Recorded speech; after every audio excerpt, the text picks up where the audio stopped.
stuff you wanna bang, the height of your orangutan. This the old city sound that thunder clap down. Good evening, everyone. Welcome back once again to this Rants and Pushing your host show YouTube signing off and imitate never duplicate a superstar Tim Sen.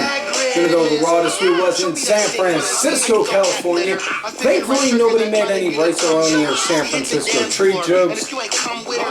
But before we do that, we are gonna switch gears, talk about last week via the SmackDown Rewind and the big highlights from last week's SmackDown.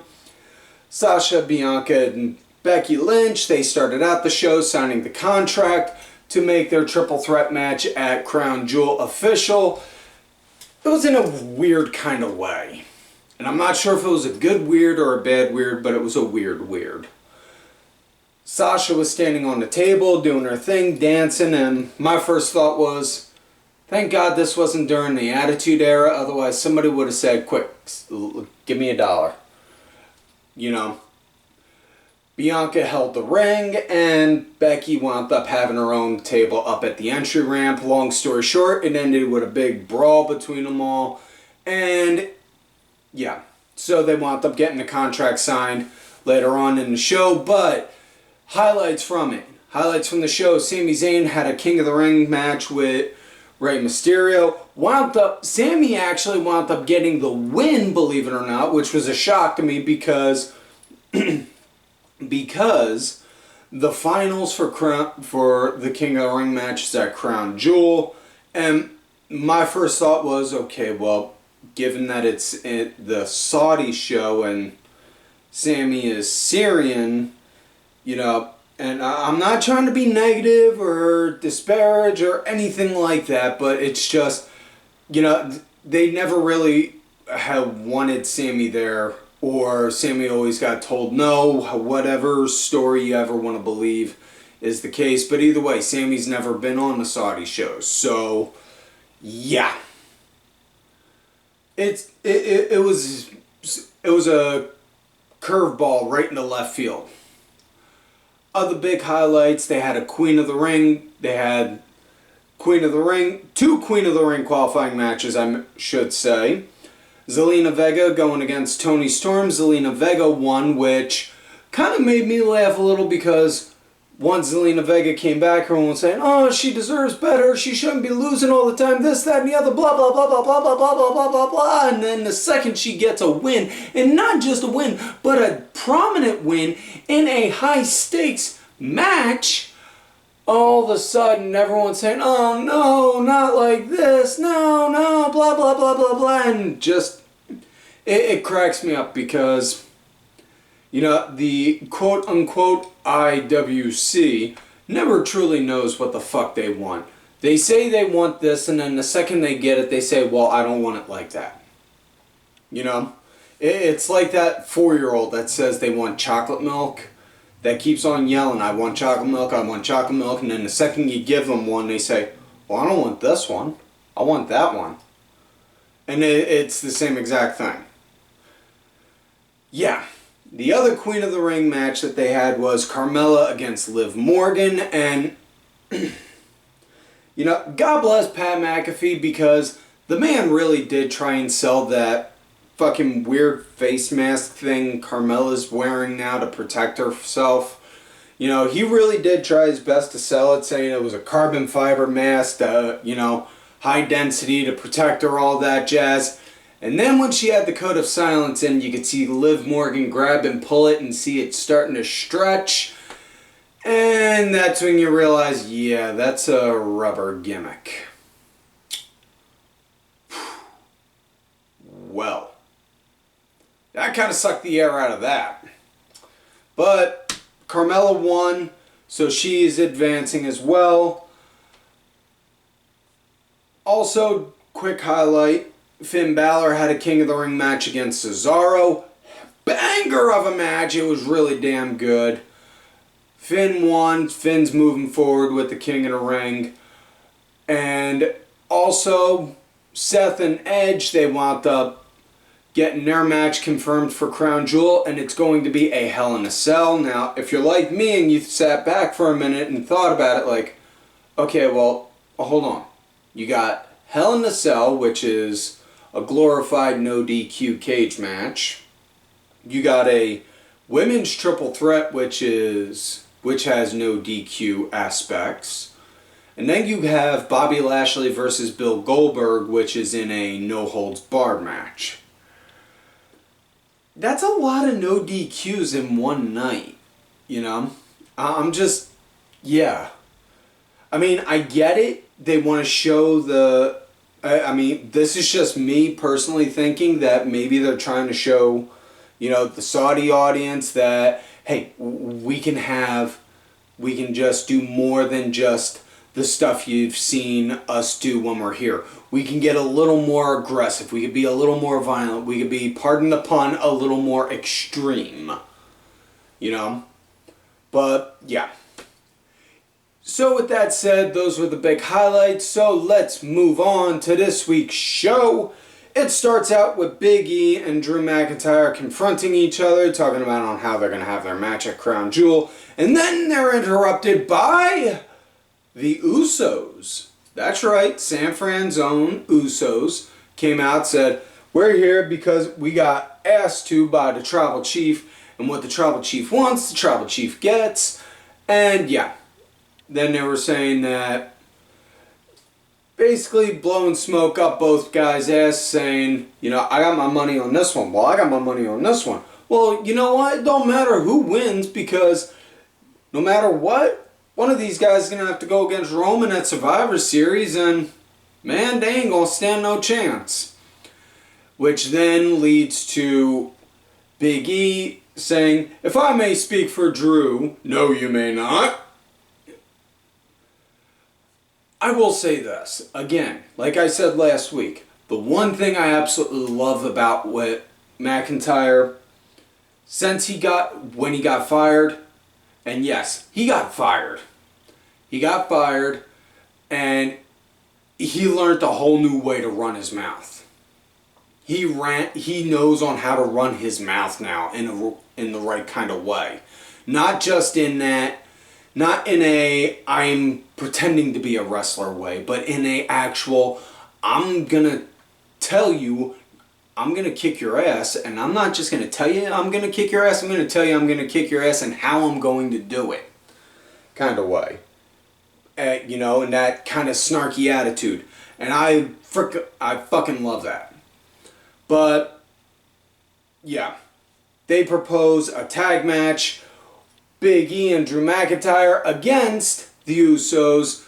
It's eventually made official. They wound up having a small little skirmish before that. But now we get to the first match of the night. Xavier Woods going against Ricochet for a King of the Ring qualifying match. And laying it all out on the table right now, I am all for Xavier Woods. Not just winning, but winning. Not just winning this match, but winning and winning the King of the Ring. I just, you know, look, the guy's been pushing to get King of the Ring back for a long while now. He fought it. He busted his ass to be part of G4, which is going to be a thing. You know, I mean, fuck. The last thing he's trying to do is get Nickelodeon to bring back that one Nick Arcade game show that we all used to watch when we were fucking kids. I'm just going to say this now. If he does, he's going to be the fucking nerd god. That's it, plain and simple. So yeah, as far as Xavier Woods versus Ricochet, and yes, that was a knock at Ricochet because he got hot because somebody asked him why does he choose to stay bald. Moving forward, you know, nice little back and forth on it. Woods really was fighting from the ground up because Ricochet, he was kind of leading the flow on it. Not the pace of the match, not like leading like the heel leads the match in a way, but more so Ricochet was just, get the words right, was more so being the aggressor, you know, constantly throwing out the shots at Woods. But Woods eventually got a comeback, did the tightrope elbow, got him 1, 2, 3. That was it. Really good match. Next up, we got tag action Mustafa Ali and Mansoor going against Cedric Alexander and Shelton Benjamin. First thing right off the bat, I was fucking annoyed at the fact that Cedric and Shelton got the jobber entrance because, again, if you're trying to say that the Hurt Business is back, why the fuck are you gonna give them the jobber entrance, man? Like,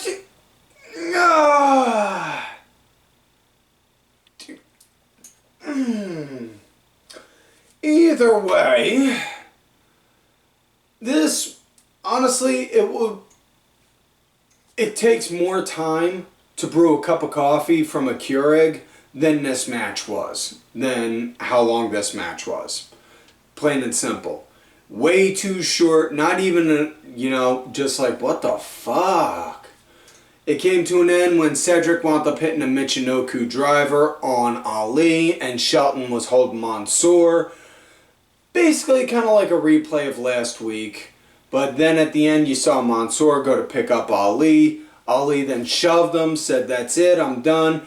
Later on in the show they show a backstage interview with Mansoor asking what's going on. Ali gets into him saying, I've been having your back since you got here, since day one. I've been helping you, I've been trying to teach you, and I'm done, I don't want to do this no more. And then he goes and proceeds to attack Mansoor. So we're building up to a feud there. More than likely we're gonna get a match at Crown Jewel with them too. Don't be surprised. Honestly though, if I was Ali, I would have at least waited until after Crown Jewel, because a smart man would have teamed with Mansoor and issued a tag title challenge at Crown Jewel because, well, Mansoor ain't gonna lose. Just saying. Just saying. So, next matchup we got Queen of the Ring qualifier match. Shayna Baszler versus Dana Brooke. Dana started out fast, trying to end it. Yeah, that didn't last very long. She wound up losing. Shayna got her with a high knee. Boom, high knee right to the face. Took her down, 1, 2, 3, that was it.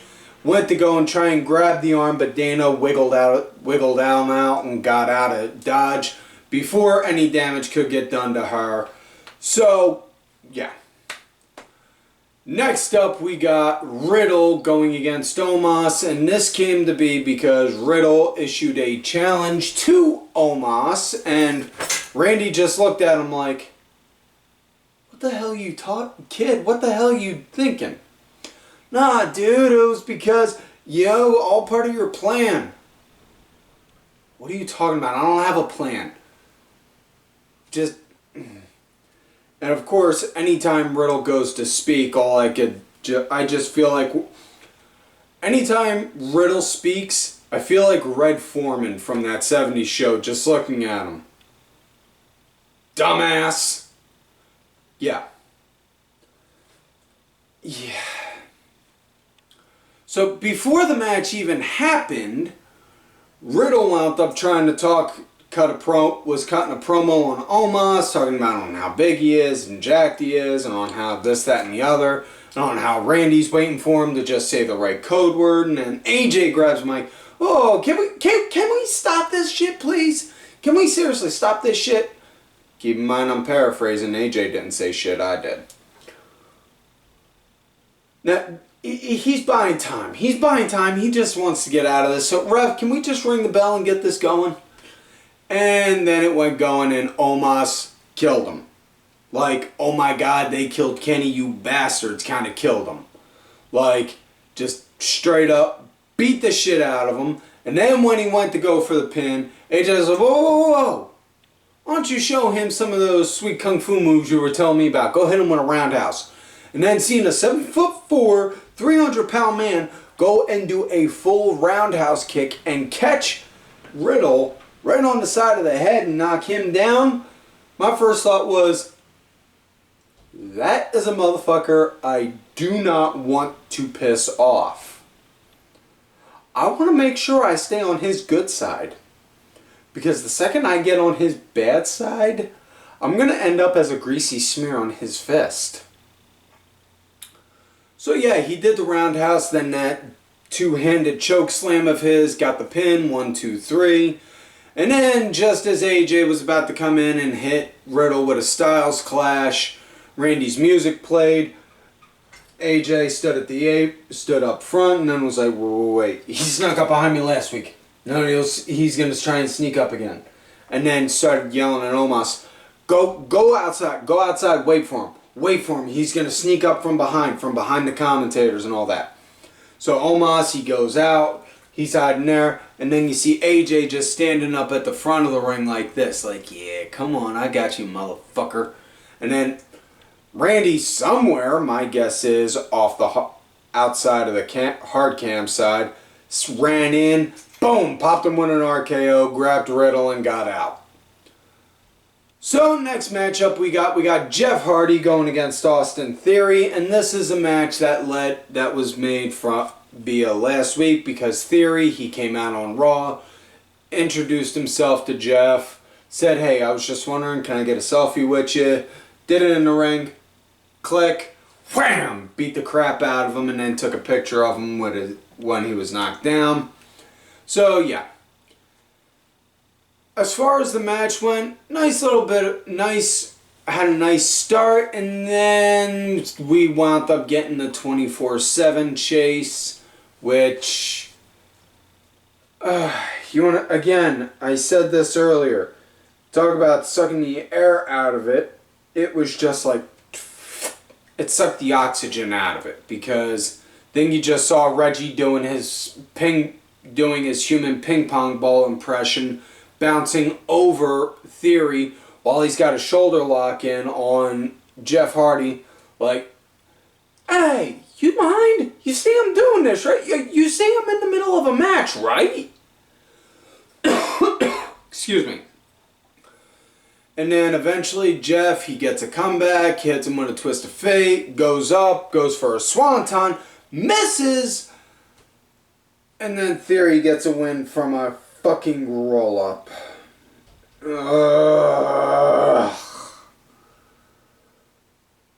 We seriously, death to roll-ups. I fucking hate roll-up finishes. I fucking hate them.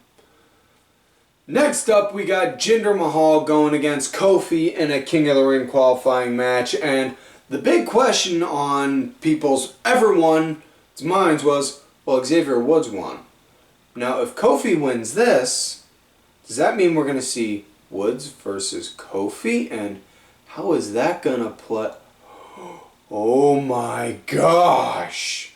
So yeah, this really was like the first actual match of the night. Like, where we saw some actual real serious wrestling. Outside of the Woods Ricochet match, I gotta say this was one of 3 matches that actually had actual wrestling, not just like, oh, fuck, kind of shit. But, man, Jinder, he was leading at the start, Kofi he picked up the pace and he was leading post-break. Or Kofi was leading into break, I should say. Jinder led post-break. See, I'm getting myself confused because I'm still fucking worked up over that fucking roll-up finish. Fuck! Calm. I'm good. Not gonna raise my blood pressure over this. So, yeah. Decent enough match. It came to an end when Veer and Shanky, they started to try and run interference. Woods stopped them. Woods went to go stop them. Kofi saw him, was like, oh, no. You two motherfuckers ain't going and sneaking up and doing a roll on my homeboy. Did a running drop kick, took them out, and then went back in, which gave Jinder enough time to recover some, and then started throwing some shots. Kofi went up to the top, jumped, missed. Jinder then caught him. Hit him with the Colossus. 1, 2, 3. That was it. Next up, we got women's tag action. Sasha Banks and Bianca Belair versus Charlotte Flair and Becky Lynch. Oh my god, the three girls that are in the Crown Jewel pay-per-view are competing against each other and are being forced to team with each other. and 2 of them are being forced to team with each other. And one of them is being forced to team with the Raw Women's Champion, Ghosh. So, before the match, before the belt even rang, we had a schmaz start where no one was willing to want to work with each other and everyone was just straight up fighting everyone. It was, if you had 2 eyes and you were within punching range, you were getting hit. That's pretty much on how it went until Scrap Daddy Adam Pearce and Sonya Deville came out and said, no. Hit the brakes. We ain't gonna have this shit go down like that. This match is getting restarted and all y'all are gonna get along. So we're doing this. And then the match came to be after the commercial. I dug this more so just because there was so much, there was so much disgruntled being forced to, begrudging kind of teamwork with each other during it all. Like, the second Bianca was starting to do good, Sasha, let me in there now, I'll show you on how it's done. And then the second Sasha starts doing good, Bianca does it. Becky, she goes to put in the disarmer. Charlotte tags herself in probably the most disrespectful way I've ever fucking seen, and I fucking loved it, by literally just patting Becky on the top of the head. The ref counted it as a tag. Them two start squawking at each other, and Becky just stands over in the corner like, fine, you want in? Go in. And then Charlotte proceeds to start getting the crap kicked out of her. And then eventually it winds up leading into it eventually leads into a no contest because the both teams cannot work together with each, so they both tag partners for both respective teams start fighting each other. Sasha's fighting Bianca, Charlotte's fighting Becky, and yeah, then the ref is eventually forced to call it off. Next up, we got the next women. We got another Queen of the Ring match. Doudrop versus Natalya. I gotta tell you, I was kind of, in a way, looking forward to this just because, again, Wrestling Rain Man, I saw the ending. I saw who was going to win beforehand, but not the ending. We'll get to that in a minute, but I kind of liked it, but for the love of God, the one thing that really took the fun out of it for me was right at the start, Natalya yelling at her, my family helped build the legacy of this, and built the legacy of this, talking about like on how Brett and Owen were King of the Rings, and just, man, listen, I get it. If you're a second or a third generation wrestler, you had family that did it before you, and they had big names and you're trying to live up to their lineage, that's one thing. But man, oh man, it's like all she ever does is just emphasize on how her family is this and this and this, and just, for fuck's sake, Natalya, Natty, honey, please, for the love of God, start being your own independent person. If that means you gotta go out there and be a basic bitch wearing cat ears and calling your finisher the Wrath of Live, Laugh, Love, by all means do it. Because, at least it's getting you out of the Hart concept, the Hart family concept. I mean, yeah, we can acknowledge you're part of the Hart family, but quit fucking making every last thing about them. Ugh. As far as the match went, it was good action. Natalya, she wound up dictating the pace. But the ending was another fucking roll-up. 2 fucking roll-ups in one night. Swear to God, somebody's trying to make me have a heart attack for all the wrong fucking reasons. Just, Yeah. So now we come to the main event of the night. Drew McIntyre and Big E. We got Big E and Big D, who are still not sponsored by Pfizer, the makers of Viagra, going against the Usos. And yeah, well, the baby faces, they were leading at the start, and then Big E eventually became the punching bag. Drew wound up getting a hot tag in. Next thing you know, it basically turned into kind of like a replay of the women's tag action where the ref actually called for a count out, and you could hear the ref yell from the camera to the timekeeper calling it's a count out loss because Big E and Drew started arguing and fighting with each other, and then they started swinging at each other, which then the ref eventually called for a count out. And then the Usos started to attack them, then they cleaned up house on them, and then Drew wound up popping a Claymore onto Big E, and the show ended with McIntyre standing tall with his music playing, yeah, being triumphant and all that.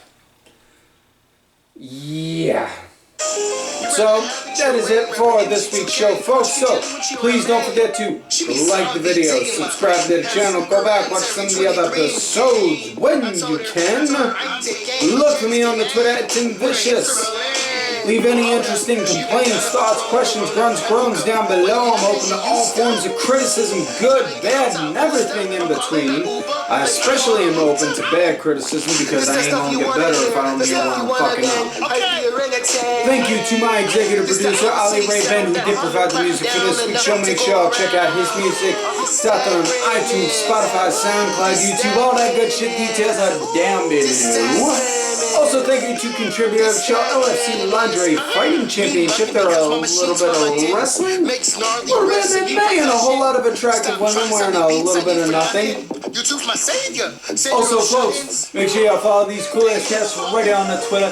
Kenny Killer, DSB_IV, Diabolica RA, Sergeant Curry Pants and Dubs in your face. And folks, like I always tell y'all, you love me great, you hate me. Fuck this.